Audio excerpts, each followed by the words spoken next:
And I want to thank Linda for the invitation and for that kind introduction.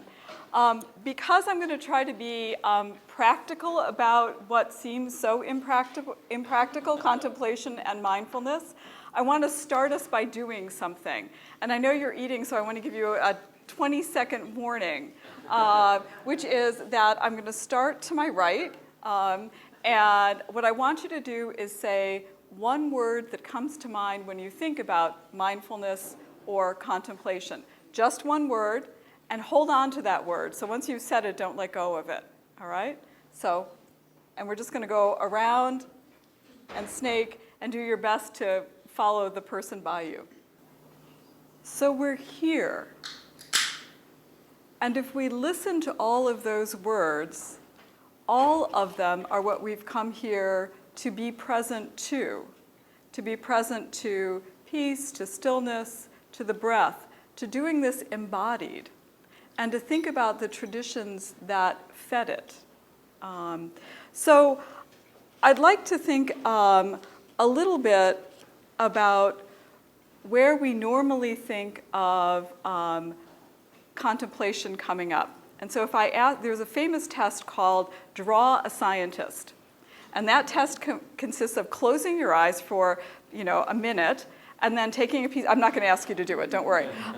Taking a piece of paper and drawing what you think a scientist looks like. And there's a remarkable congruity in what people draw. They draw some guy, and as a woman who teaches science, that annoys me from the beginning. They draw, and I draw this too. If I close my eyes and think about this, I confess. What I see is a guy with crazy hair, right? Goggles, lab bench with stuff smoking around it. That's what lots of people see when you say draw a scientist. I'm going to ask you to take a breath and think about what you would draw if you were going to draw a contemplative.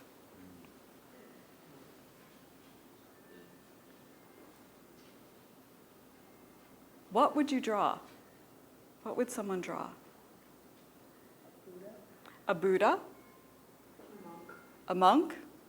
Augustinian? Or Buddhist? Not necessarily, yeah. What else? A person walking slowly. How many of you would draw your students? How many of you would draw yourselves?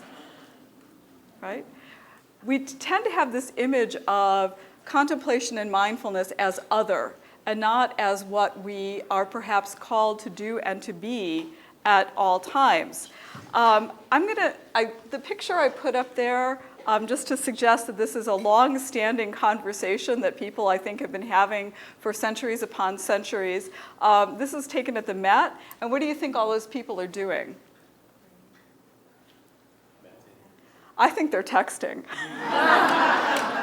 Right? I mean, look at that guy, the third one over from the left. Is that not the stance you see in your classroom all the time? I sure do, right? I look out before the start of class and they're all kind of holding it and looking down at it. So I think this idea that how we can be mindful amidst our daily lives and our daily walks is something that people have been struggling with for a long time. The first thing I would ask us to be is to think about being mindful about why it is we want to be mindful in a classroom setting or in the setting of a program on campus. And so I would say, again, why is it that we want this? There is our own way of being, right? And then there's what we desire for our students, and what skills and stances we can give them for walking out into the world and bring this with them. So I would start by telling you a little bit about my own practice. Not a lot, but just to give you a sense of what grounds my mindfulness, and certainly in the classroom. So I am a human being, and I'm a teacher. I have my own practice, and I have the practices that I bring into the classroom. My practice is unabashedly Christian and Catholic, which is not to say that other traditions don't speak to me, and that I don't feel that other traditions don't have a stake in this, and that includes neuroscience and psychology, as well as Buddhism and Islam and Judaism. But this is my departure point. My departure points might be more carefully localized as the Desert Fathers and Mothers from the 4th century. They were ascetics, they were solitaries, but they were also teachers. People came to them and said, "Give me a word." They came and people wanted to learn how to live in this intentionally simple, intentionally still, intentionally prayerful way. I'll say that it's also Augustinian, which I can say with great delight at Villanova. Lots of places I go, I first have to explain what Augustinian is. And here I don't think I need to do that. But the Augustinians have been a part of my own contemplative and prayer life for many years, particularly through the parish at our Mother of Good Counsel. I join them often for the Liturgy of the Hours in the morning. That's my still and prayerful way of starting the day. Last week at a conference, I told people, since I was wandering off to pray with the monks at Collegeville at 6:30 in the morning, and somebody said, why? And I said, well, some people start the morning with coffee, some people start the morning with a shower, I start the morning with prayer, to which the person in charge said, don't apologize. So I'm not apologizing. My style also draws on Ignatian spirituality. The notion of God in all things. And as a scientist, I find this particularly attractive as a way of not setting aside what happens in the laboratory as something not God, and what I do outside of it as somehow being God, but that God is in all things, and that includes research in quantum mechanics, although some of my students might find it a gift from the other end of things. So I'd like to say a bit about the frame that I use for teaching. And I have things up here. I had pictures, but I think I'm ignoring them. So that's St. Ignatius, that's St. Augustine, that's taken from the window at our Mother of Good Counsel. And that is Amma Syncletica, who is one of the Desert Mothers. So they're all sitting there. Okay, I'll let that sit there for a second. So my frame for dealing with contemplative practices in the classroom draws strongly on the evangelical counsels. So the notions of poverty, chastity, and obedience. And I'll say that to some audiences it sounds trifle medieval. It sounds a little bit odd. And I'll tell you, it's not something I stand up in front of my students and say on the first day, that I'm here because I am practicing in this classroom poverty, chastity, and obedience. But I can't have prayed with the Augustinians for all those years without some of that entering into my own being. And the way that I am in the world is the way that I am in my classroom. So how do I see these practices? So I conceive of poverty as an intentional simplicity. And in this, you can also hear St. Ignatius.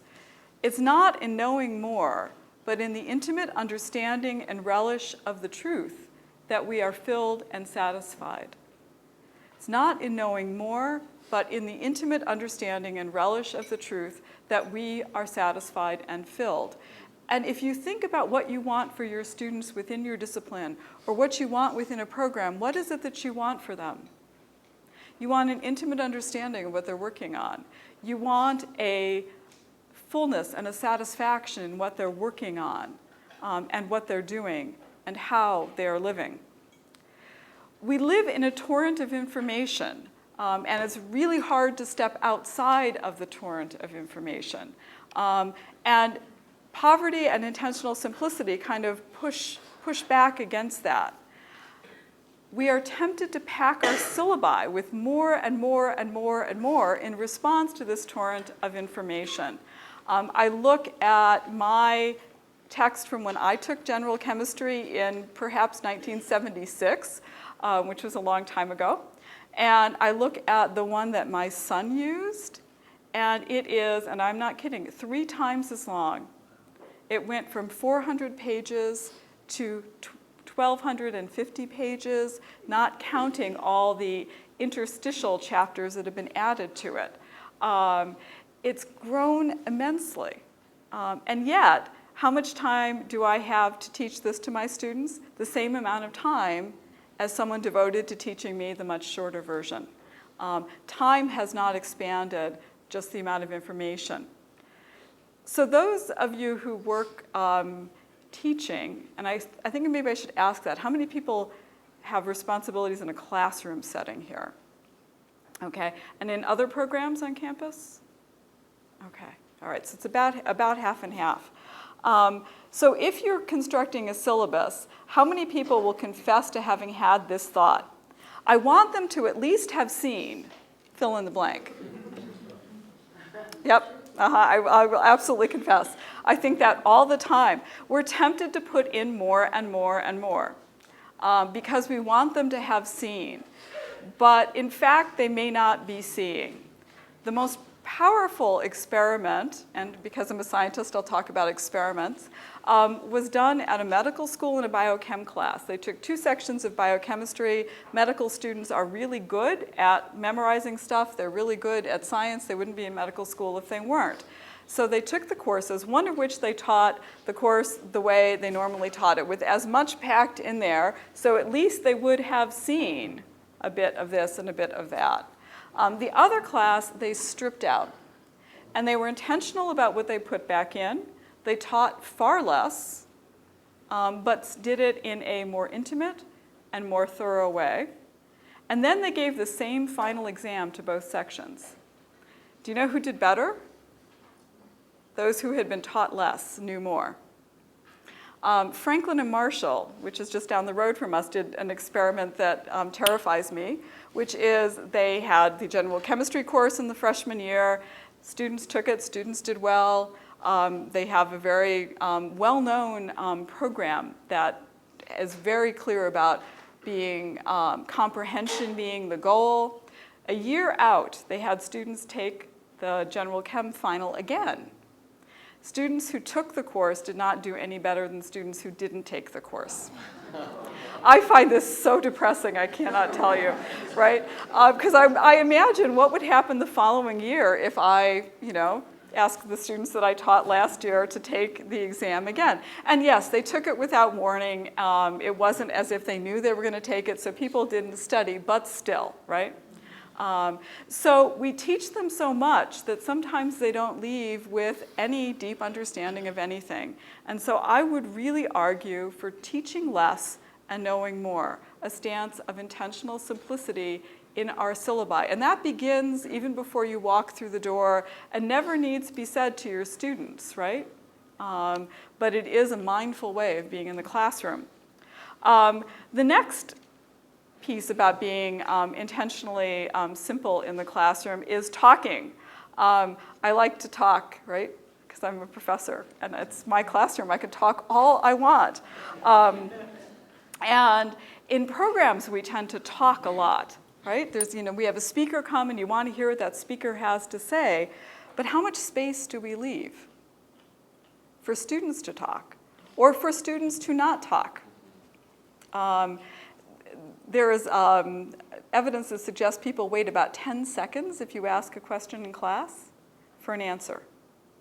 And I've started watching the clock and waiting 30 seconds. It is the longest 30 seconds.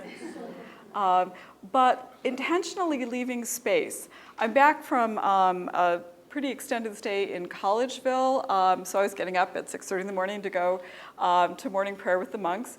And one thing they say is they make guests sit in the front so that you can be appropriately paced by the monks. And that's exactly what the little handout they give you at the door says. Sit down front so that you can hear what's behind you, so that you can listen. And one of the things they do is at the end of every strophe of a psalm, there is a pause. And I don't mean a short pause, I mean a long pause. And in fact, you can hear guests move right into the next strophe without even a breath. They say the Our Father slowly, and not just slowly the words, but slowly with pauses.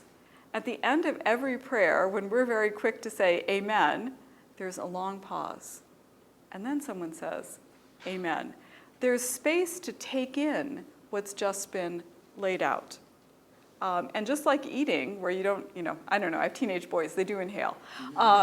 But just like you don't inhale food, you don't want to inhale what's been left and what you've carefully prepared for students. So this leaving of space for others to talk, but also leaving spaces not to talk, is another discipline of intentional simplicity in the classroom. The last question you might ask yourself about, or maybe I've got two more, about simplicity in the classroom is, how many people habitually run over, right? Where as the clock ticks off towards the last 5 minutes of class, what do you begin to do? Speed up, right? Because you want to make sure that that they have at least seen what you're putting out there. And one thing I've been trying very hard to do is, one, to be respectful certainly of my colleagues who are going to have them in the following class, but also to not rush that end, to be willing to stop with something unsaid as a space to pick up again the next time, or perhaps to even leave something unsaid, period. And we have a very hard time doing that, of letting go of the things that we feel like we want to say. The last bit is about what they do outside of the classroom and about how much reading we assign. And when I assign technical reading, I have to remember that that's much slower. People read technical pieces at about 50 words a minute instead of about 250 words a minute. It would take more than 100 hours to read the textbook I have assigned for the physical chemistry class. And that would be before they did any other work in that class, and which has led me to assign much less reading and ask students to spend perhaps not less time overall on the reading, but to spend more time with shorter passages. Again, how much do we need? There's a difference between what we want and what we need. So that's poverty. Obedience. How does obedience look in my classroom? The root of obedience in Latin is ob audire, or a deep listening. Not just a listening to what they say they want, what they say they desire, but what do they need in this classroom? And yes, if I ask them, they will say less homework or less math, some of them, or some of them will say more math. But can I listen to what it is they need? Where are they going with this? It's led me to rethink syllabi in terms of the social context in which students will be using this information. So we think about social justice and connections to the classroom. So I was talking beforehand with someone here, and we were talking about the service learning. How does learning connect? And even the math department at Bryn Mawr does service learning. When I develop new materials for class, we think about, for example, in the freshman chemistry class, about nuclear energy, nuclear power, nuclear weapons. Can you have a conversation in a class where we're talking about the use of nuclear power, and to have students talk about Hiroshima and Nagasaki, to talk about what happened at Fukushima, to talk about what happened in Brazil, which was a far worse accident than Fukushima, and had nothing to do with a nuclear reactor? Can we have these conversations about more than what the half-life is and whether or not there's still stuff left after these spills? But can we have a talk about this in the context of what it means for the world? It means to develop materials that are context-rich. So instead of assigning a problem about, any chemists or physicists in here? No, all right. Then what I would say next would just be gobbledygook. So rather than assigning something about some gobbledygook molecule that you wouldn't care about, and in fact, as a chemist, I don't actually care about, and if you look at the original, if you look at the original paper, the people who did it didn't care about it either. They say, we got this great new toy, and this stuff was on the shelf, so we decided to test it with the stuff that was sitting on the shelf. So they published this paper, which is now used as the basis for a classic set of problems in physical chemistry. They were in my mother's physical chemistry text, they were in mine, they're in the one I used to teach, and nobody cares about this molecule. I swear to you, not even the people who did it cared. But can I teach the same principles, but using something that is embedded in current problems? And so instead we've talked about dating materials. So if you're thinking about whaling, for example, what do whale populations look like? How long have they been there? So biologists think about this, particularly in Canada, where the First Nations people still whale. And in there, people talk about, that's the whale my grandfather hunted, and I'm still hunting. And people thought that was a legend. And it turns out it's not. That whales, those whale populations have individuals in them that are over 200 years old. That changes how we think about whether or not we should be whaling, or how people should be whaling, or how many whales you should take from a population. And that was done using the same science as the gobbledygook thing that nobody cared about. Recasting things in terms of problems that matter to our students, problems that matter to the world, to listen deeply not only to what our students need, but to what the world at large needs. Obedience. The last would be chastity. And in this, I think of it in terms of trust and constancy. I think if I were to use that word with my students, what probably would come to their mind is restriction and isolation. But I think of it as trust and constancy in relationship, which means in my classroom, a clarity in guidelines, a constancy with them that I'm not going to upend the syllabus or the due dates on things randomly, and that I expect them to live in community within our classroom, that they will help each other and that they will help me, that their needs do not always come first. And in this particular time and in this particular world, that can sometimes be a difficult sell, but I try to model it, and I'm always delighted to see it modeled back in my students. So this last spring, I had a student whose father died very suddenly, and she left. She simply got on a plane and flew back to the West Coast. But she wanted to come back, and she missed almost a month. And so I recorded the lectures for her, but students also took notes for her and also kept track of things in the laboratory so that when she came back, she could simply be once again, caught up and enfolded. And she didn't want anyone told what had happened, so I didn't tell the class. I simply said, there's someone who needs to miss class, and can we do this? And the number of people who stepped up to the plate was astounding. When I asked people to take notes the first day in a big class, people left me, 15 different copies in the box outside my door. So students have an immense capacity for living in community, and if we can model it for them and encourage them in it, I think that's another piece. So this is what my contemplative practice in the classroom builds on. These notions of simplicity, of listening deeply to the needs of the students and the needs of the world, and thinking about these in community, and living as our classroom as a small community of people who care about each other and who care about the rest of the world. But all that sounds, very delightful, right? And every single time, I've been at this a long time, every single time I face my syllabus, I think maybe I should just stuff one more thing in. So I will say up front that I find this a continual struggle between the desire to shove more in rather than take more out. I'd like to try some practices, some things you might actually do in the classroom with this, but I want to stop for a second and let us ingest what it is we've been listening to, and ask if there are questions or comments. Yeah. I have a comment. Some of the things that you're saying make a lot of sense. It's like you're saying, let's go back to 20 years ago. But now we are in a different world, and I try some of these things. For instance, I try to make the difficult simple.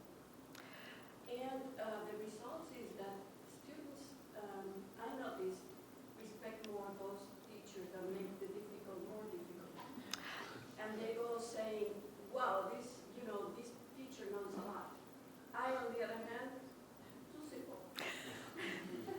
there is that battle, I would say. And the physical chemistry course I teach ends up with a large number of students from Haverford come to take it at Bryn Mawr because they can, partly because it fits their schedule well if they've gone for a junior year or junior semester abroad, but partly they come because the reputation is that it will be clearer, and which some people read as too easy. It's hard to imagine quantum mechanics being too easy, but there you have it. But I think what I'm arguing for is not necessarily simpler, although I think that that's the mark of an excellent teacher, right? The ability to take the difficult and unpack it so that you can, in fact, make it your own. But that's a hard sell to 18-year-olds, I know. But I think the other piece that I'm encouraging is to go into depth in a particular area. So in fact, in the quantum mechanics course, I cover fewer topics, but students have a deeper capability in those fewer topics. And I'll show you one example with that, actually, with the practice. So that might help. But I think that is a tension you have to be aware of. How much of that philosophy do you actually use in your syllabus, like in this sort of introduction, or the we're a community, or here are the expectations and the way that our lab is going to be constructed is, or, you know. I try to be pretty transparent. So while I wouldn't frame it as poverty, chastity, and obedience with them, I will, in fact, be out at the outset, explain what I've chosen to cover and why, and what we are leaving out so that students who have an interest or a need will know where to go back, right? And I will talk about community expectations, and I will talk about the ways in which I listen to them. I'm a little bit less explicit about context rich, I just do it. And I think students often find that they're intrigued and interested, so I feel less like I need to explain what's happening there. But in the other, I do explain. And I will, in fact, say that, I'm going to tell you when everything is due this semester, if I know that. And sometimes I do, and then there's occasionally I don't know that. In which case, I try also to be clear that I will set deadlines in consultation with them. Right? And often in my classes, they're all taking the same set of classes. So I could, in fact, put some major exam right on top. So they would be taking one exam, picking up their books, walking down the hall, and taking another. And I don't want to do that. So I will be clear with them about that. Yeah, I think. This summer, I taught a graduate course at St. John's.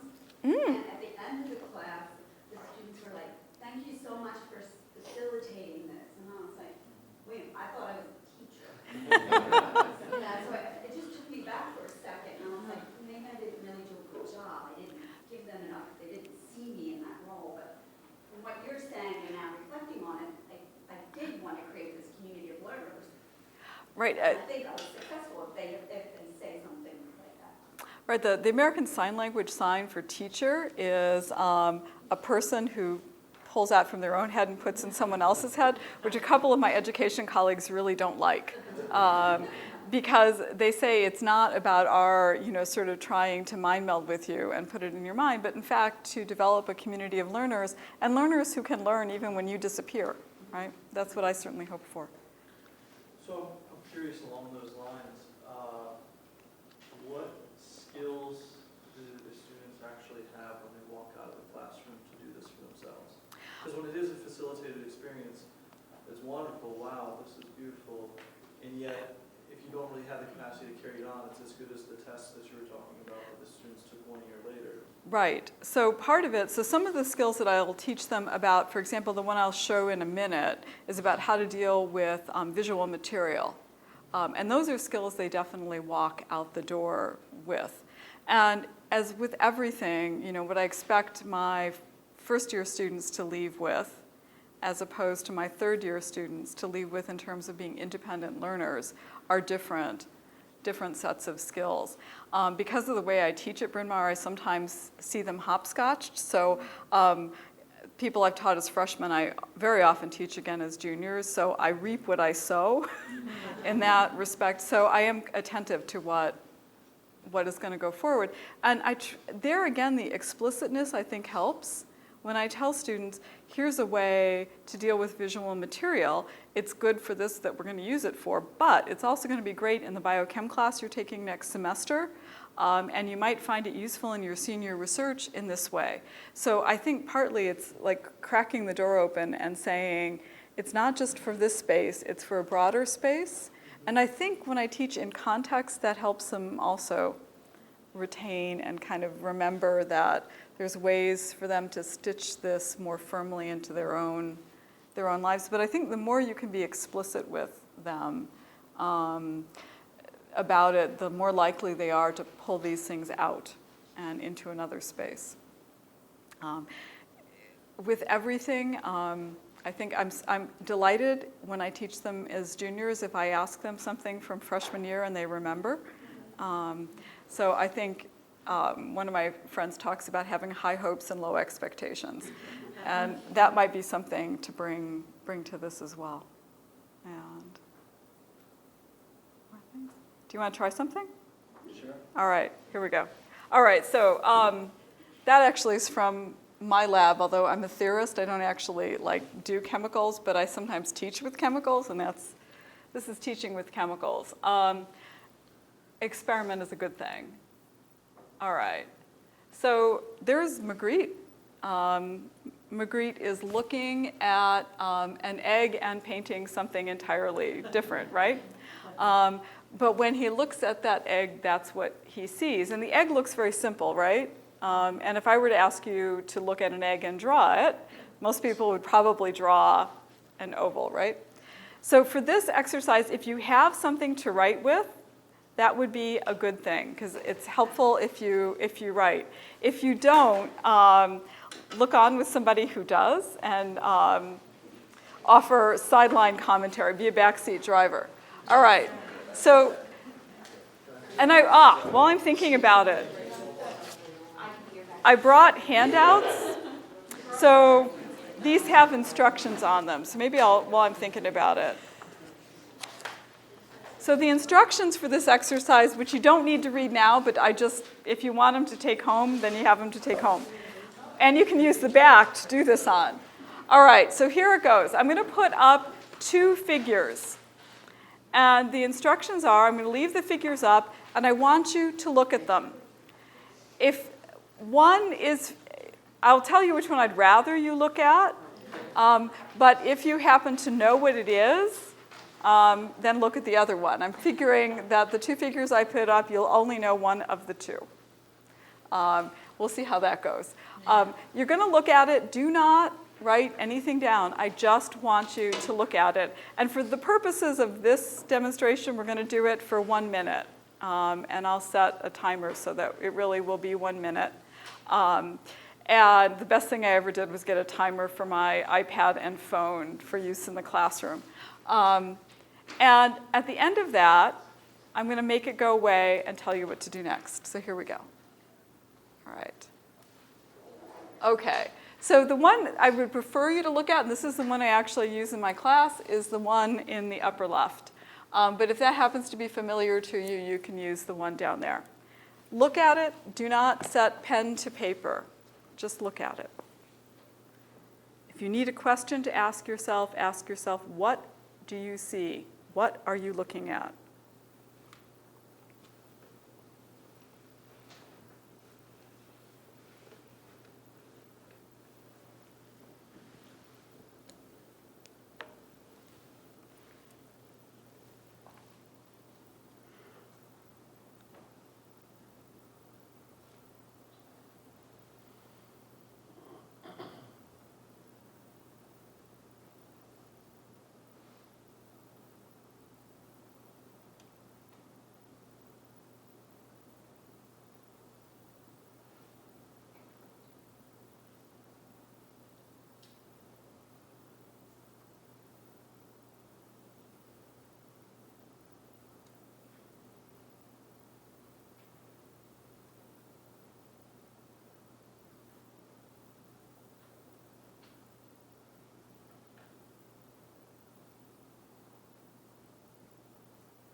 Okay.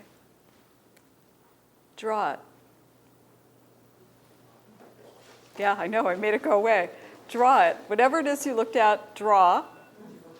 And in it, write, and you can feel free to annotate it with things that you noticed about it. That's my phone. Why is mine doing that? But mine is. Now it's not.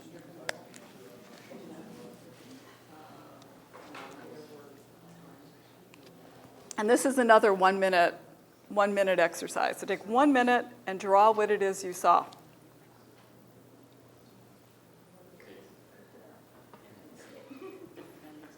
And if you've got it drawn already, annotate it. What things are unusual about it that you notice?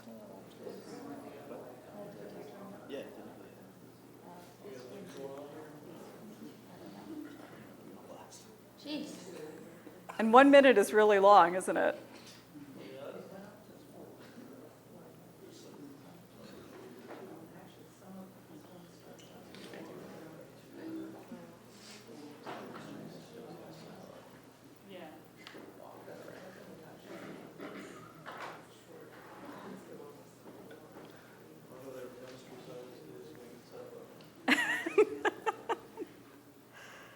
Yeah, students see it without knowing anything more either. Okay, you're off the hook. All right, so there it is back again. Somebody tell me what you noticed. What did you notice about it? Tell me something you noticed that was interesting. So did anyone do the brains? No. It's too hard, and we'll come back to that point. Hold on to that comment. What did you notice? Well, the frequency of the, I don't know, the amplitude, I don't remember what it is. Okay, yeah. Those people doesn't remember chemistry or anything. They don't know anything about this when they see it either, so you're coming just as they are.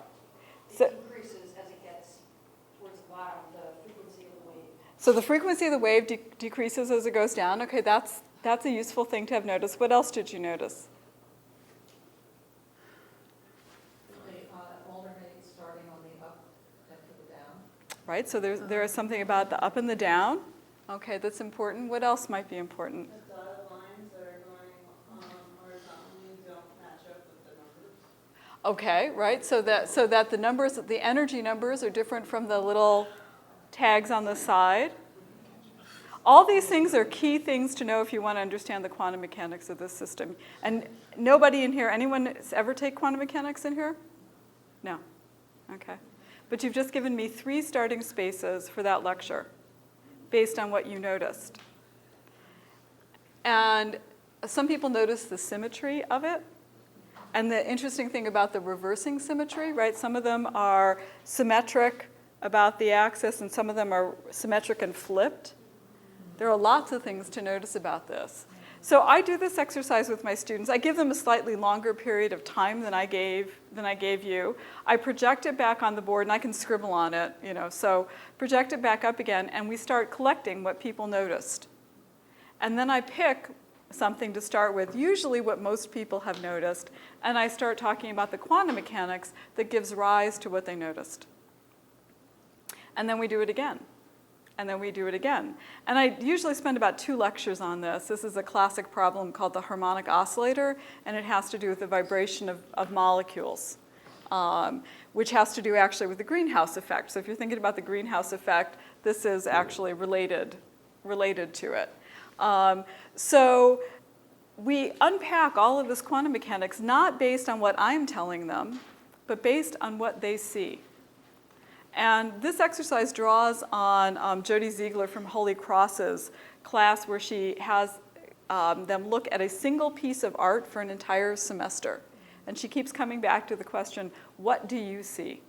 Each student has a different piece of art to look at, but she keeps saying, what do you see? And I keep coming back to this and asking them, what do they see? And in 2 lectures, we do not exhaust what they see. And never yet have they failed me in that have always raised the right issues. Even this group here, where you know nothing about quantum mechanics and have not had the first 3 weeks of the course, raised the key questions. Why is it that you have a higher frequency as you go up? Why is it that you have this symmetry and not symmetry that alternate? Why is it that the tag numbers don't match up with the energies? And is there a way we could construct a way to go from tag number to energy? This is one way to listen to your students. So this would fall for me under the category of deeply listening to the students. But it also is a way to teach them to look at complex visual information. And you taught, so somebody said the brain is too hard to look at, right? You didn't want to do that one. But if I forced you to draw it, could you draw it? Something. Sure, of course you could. And when you're doing that, you're noticing things about it. When we teach them biochemistry, we show them and you've probably seen them, these molecules with ribbons and things, and squiggles that are meant to be proteins. That's how chemists describe a protein. And they'll see them rotating. And they just look at them, and it's like, ooh, look at this. But they don't see them. If you ask them, where's the active site? They're like, I don't know if I could actually point it out to you. So we teach them to look at these things and begin to identify, okay, these two things are at 45-degree angles to each other. That's interesting. Why? So this is part of the answer to the question, what do I want them to take, is a way of looking at this. So I run these exercises regularly, and with things that are more complex than this and things that are slightly simpler. They work best with something with some complexity to it. And the question to ask is, what do you see? I'm not going to tell you what I want you to see. What do you see? I drive them nuts because they have all this fancy graphing software, and they do these complex calculations, and then I ask them to sketch the resulting function, and they're like, what? They'll print it out and staple it on. I'm like, no, the instructions said sketch by hand. So they do that.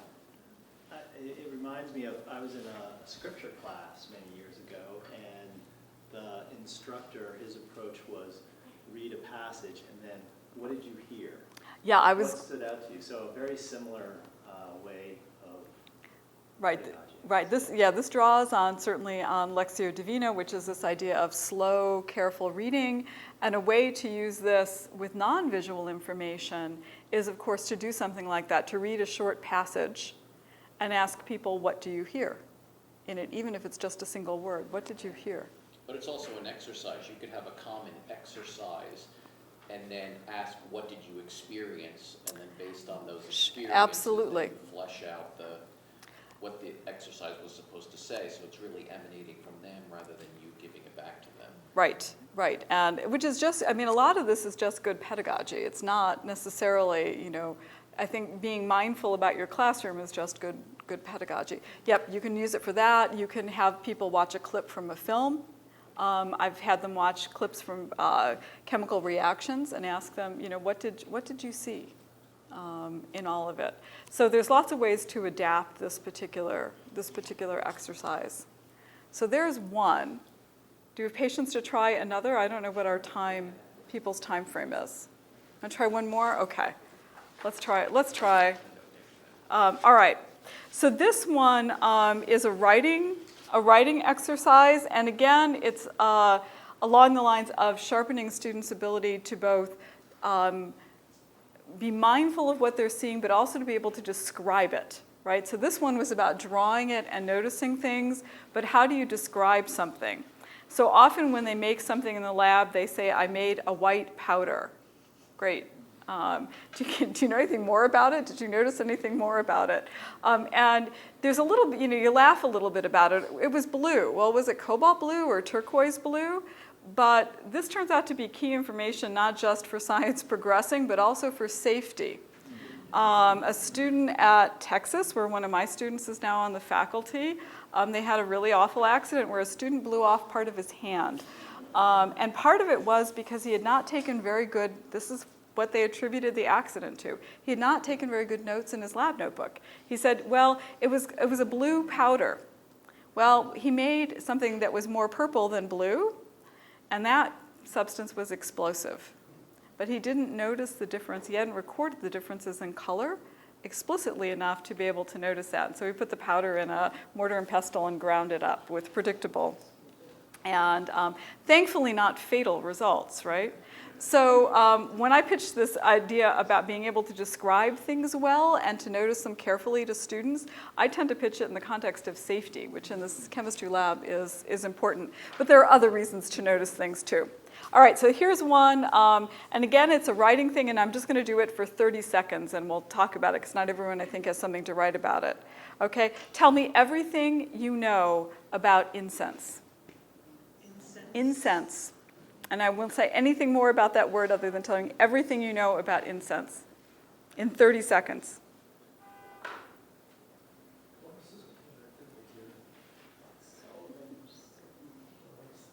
Yeah, and you can, if you don't have somebody to write with, feel free to consult with somebody who does.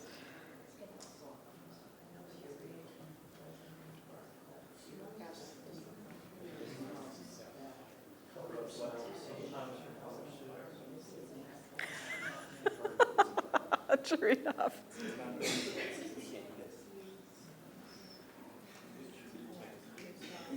All right, it's 30 seconds.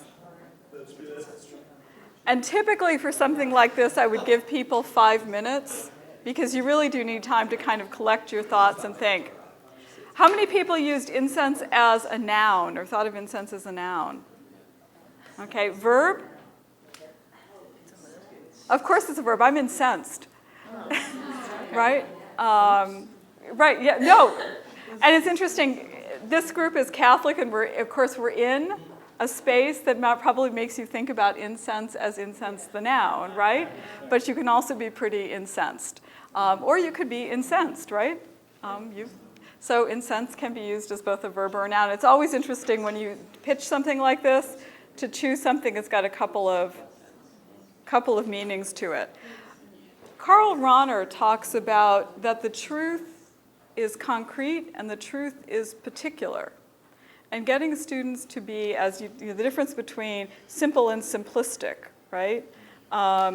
We want them to have a fine grasp of the concrete and the particular about something. If you teach courses where you use texts and you'll ask students for the reaction to a text, how many times do you have to talk to them about, I didn't ask whether you liked it or didn't like it, right? You know, if I ask students about something that I have them read, I'll say, what did you think? I liked it. Good, yeah, me too, or I probably wouldn't have assigned it. Or I didn't like it, you know, why? Right? So the truth is concrete, the truth is particular. And an ability to notice the particulars is another important exercise. And you can pick anything for this. I mean, I tend to pick things that are related to what we're doing. And I use this often in laboratory courses. So I might pick a particular molecular structure and ask them to write about it. It's helpful if it's something that people know a fair amount about and that gets at all your different senses. So I tend to pick molecules that smell, for example, to do that. But I'm trying to encourage that specificity and that descriptiveness in all of this. So these are 2 exercises I use in my classroom. There's lots more. And I think I want to stop here and let people ask any final questions. I'll say 2 things before I do that, which is I handed out a handout. It's got a couple of the exercises on it. It has a stilling exercise I use with students that we didn't do here.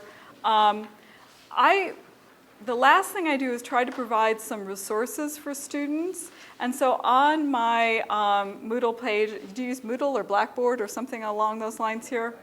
Blackboard. You can stick on your course management something, a little section that says, you know, attentiveness and focus is usually what I title it. And I put some resources down there. And I'll put things like the stilling practice in there, the instructions for that, and a little preface about what they might want to use it for. I'll put in a link to a body scan. I will put in a couple of links to white noise for students who are bothered by external noise. I often put a link to that labyrinth that's on there, which comes from a 5th grade teacher's classroom. And it turns out that many of my students find it very soothing to run their finger across that, and that's something that's easy to keep in your notebook and do it. a few years ago, the Dean's Office at Bryn Mawr sponsored a sort of experimental group with contemplative practices in the classroom. And we thought we'd get about 5 students in science to help out with this. And the first day, we had 20 students show up. And one of the things we did is just try a number of these practices to see what worked, what didn't work, with a group that was willing to help me, be critical about them. And we walked the labyrinth on Bryn Mawr's campus as one of these exercises. But when I found this one, they were like so excited. So it feels very 5th grade, but I just now post it up there with a little note that some people find it soothing to run their finger through it. I don't keep track of downloads on these things, although as you know, on these systems, you can be very nosy about what students do, and I try not to be nosy about this. So I have no idea if any of my students from last semester downloaded that. I know a lot of them use the stilling exercise because they tell me that, and that I hear. And I wrote a big chapter for a book that's coming out, and I put some other references on here that might be useful, including this one, which is Becoming Beholders, Cultivating Sacramental Imagination and Actions in College Classrooms, which is a new book and has some really good essays in it. And so, if you want to flip through it, it's up there. So the last thing I would say is that how you are in your classroom is how you will teach. And I think that mindfulness in our spaces with our students models mindfulness for them. And so even if you do nothing in your classroom other than walk through the door after having taken a deep breath, or rethink your syllabus, your students are reaping the benefits of your own stance and your own practice. And so I encourage you, as I think we should all encourage each other, to continue to practice, to continue to prayerfully reflect on what we do, not only in our classrooms, but in everything that we do. Thank you.